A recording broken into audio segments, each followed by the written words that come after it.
Well, now look at the debate over a desalination plant for Corpus Christi. And there's been a lot of debate since folks started receiving flyers like this one. In fact, you probably had one show up in your mailbox. We spoke with some local experts to see if the claims that it makes are true. And my co-anchor Katia Uriarte picks up the story from there. The flyer has Cape TX written on the bottom right-hand side here, but that is not who made nor sent you this flyer. Instead, it's a group out of Austin called Texas Campaign for the Environment. They are the ones who paid and distributed this flyer. Now, this nonprofit is heavily involved with political action committees and groups in different Texas cities to fight what they consider to be a threat to the environment. Now, according to records by the city secretary's office here at home, this Austin-based group has spent at least $76,000 just this year fighting desal on our home turf.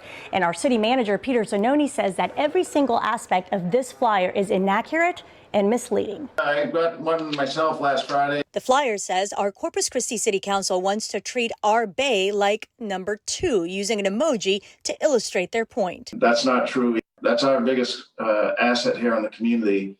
Nobody at City Hall, including the City Council, the city staff, myself, want to destroy our environment. We know how important it is to our region as the lifeblood of our region. And so there's a lot of studies that are underway, a lot of studies that have been performed that will prove, and we have to prove it to the federal and state governments, that we won't have an adverse impact. KTX is an acronym for Coastal Alliance to Protect Our Environment. The founder, Errol Summerlin, a longtime activist and respected attorney here at home, says that while they did not produce the flyer, they do stand by it and have the paperwork to back up what they say. They say that it's all going to be diffused, right? That it's all going to be mixed in. The one on the Quinta Channel, I'm real curious as to whether or not they considered the fact that in the same location on the Quinta Channel, when Exxon begins its discharges, which are going to be 9.3 million gallons of water a day, that amount is more than any other industry discharge right now. Valero, Citgo, you name it. So we did a fact check, and here's what we found. Is desal just for industry? The answer is no. Water from a desal plant in Corpus Christi would be for everyone, residents, businesses, and industry. Now, was desal originally pursued in part because more industry has moved and is moving to our area? The answer is yes.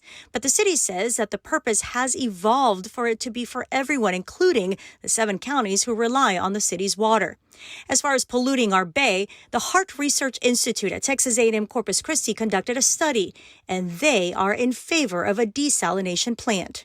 Yeah, we think desal is a good option going forward, and water is the most important resource issue in this state, far more important than oil. Dr. McKinney says studies show our part of the state will become much drier than it is now. It's going to be more desert-like. So now is the time to secure the water we need to make sure that the consequences of not having water is something we don't have to deal with. Dr. McKinney does say it would be best if a desal plant would be built out in the Gulf to minimize an environmental impact. But he strongly believes the city is not done with their research and says he believes they are doing their due diligence.